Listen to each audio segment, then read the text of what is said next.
And this is the Weekend Jazz Update with Jashanti Silva. On this week's episode, Woody Herman, his life and times and best hits. Woody Herman was a band leader, clarinetist, singer and saxophonist. He came into prominence in the 30s. His music was very cutting edge and innovative and often received Grammy nominations.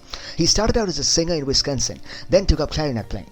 He founded his first band in 1936, a band that many call the band that plays the blues because of their bluesy styles of playing.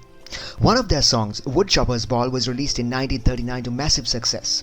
The song went on to sell more than 1 million copies and became one of their best-selling hits of all time. Throughout the 40s, 50s and 60s, Herman led more bands. Some of the players who performed alongside him included Stan Getz, Oscar Pettiford, Sal Nistico, Jake Hanna and more.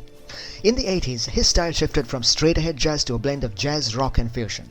His albums met with critical acclaim and many of them received Grammy nominations. Some of his best albums included Woody Herman 64, Woody's Winners, Woody Live, East and West, Light My Fire, Giant Steps and more.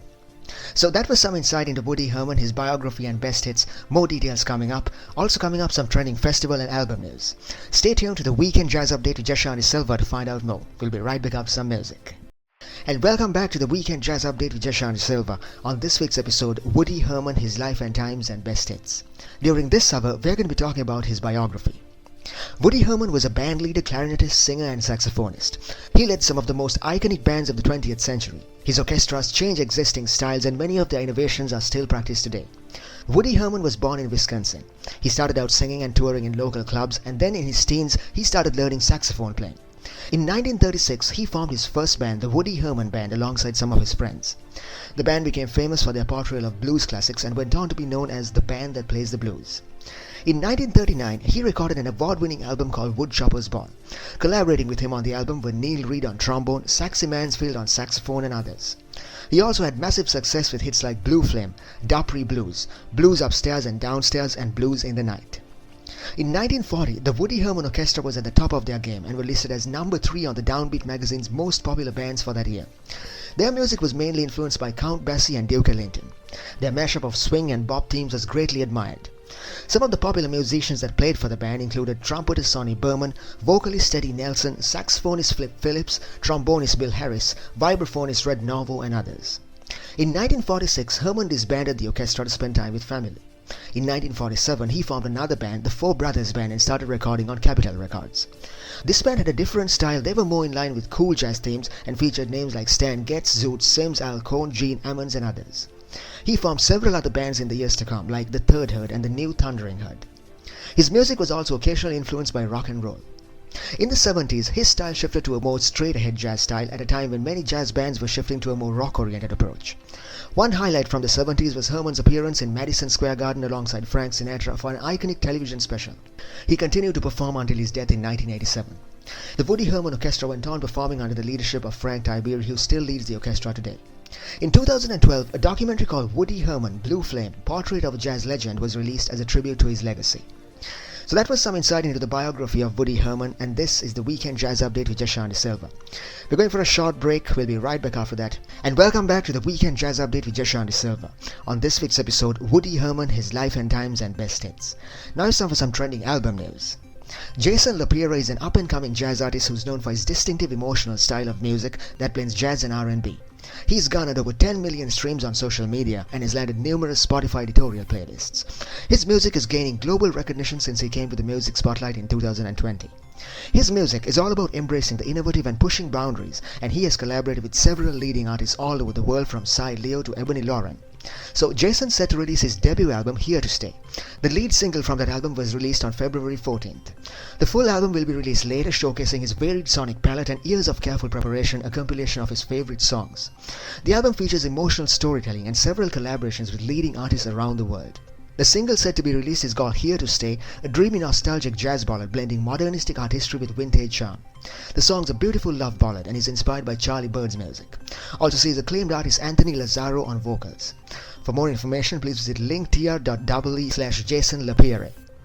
So that was some trending album news on the Weekend Jazz Update with Jashanti Silva. We're going for a short break. We'll be right back after that. When we come back, we're going to be talking about some of Woody Herman's best albums of all time. Stay tuned.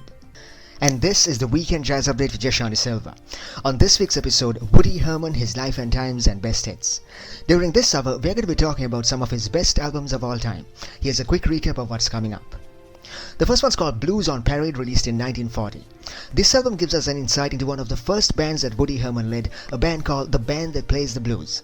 A series of swing tracks like Woodchopper's Ball, Blue Prelude, Blue Flame, and Blues on Parade.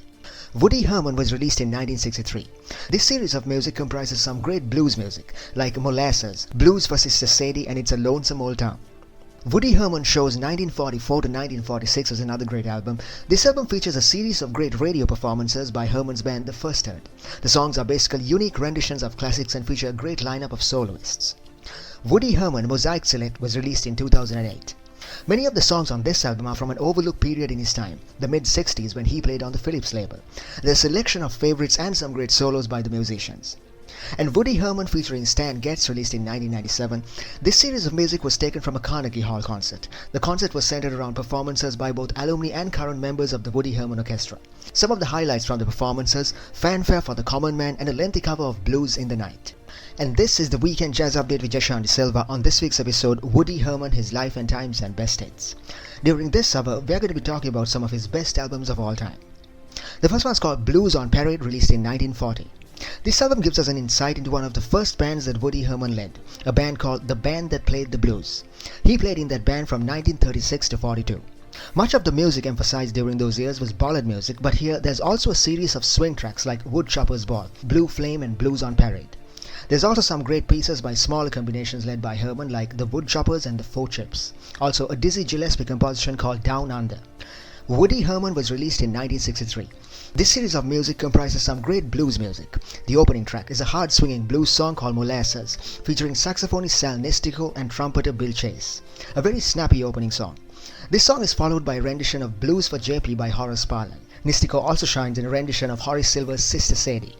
And there's trombonist Phil Wilson, who is great as a soloist in Don't Get Around Much Anymore and It's a Lonesome Old Town.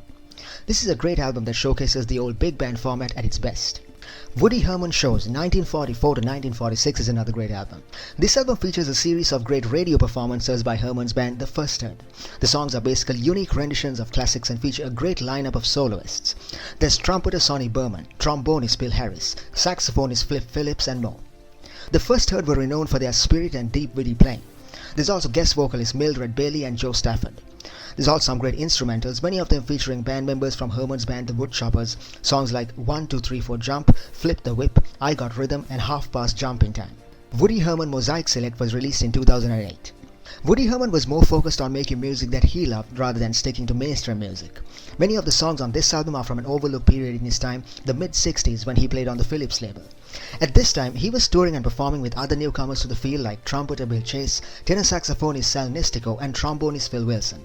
Also, more veteran musicians like saxophonist Bill Perkins and drummer Jake Hanna. The songs in the album are taken from his performances at that time, taken from 6 different albums that they recorded together. There's a selection of favorites and some great solos by the musicians. Some of the highlights: Joe Newman's Molasses, a playful rendition of Don't Get Around Much Anymore, a beautiful interpretation of the pop song A Taste for Honey by Bill Chase, also some great covers of classics like Bijua and Apple Honey. A great range of music that's also a good introduction to Woody Herman's music. And this is the Weekend Jazz Update with Jashan De Silva. On this week's episode, Woody Herman, his life and times and best hits. Now it's time for some trending album news. Bassist Rodney Jordan has just composed a beautiful tribute album to his hometown of Memphis called Memphis Blue. The album is set to be released on March 14th. Rodney Jordan was born and brought up in Memphis, the city of the blues, and he channels that spirit into his latest album, Memphis Blue. He says the album is dedicated to the soulful people of Memphis.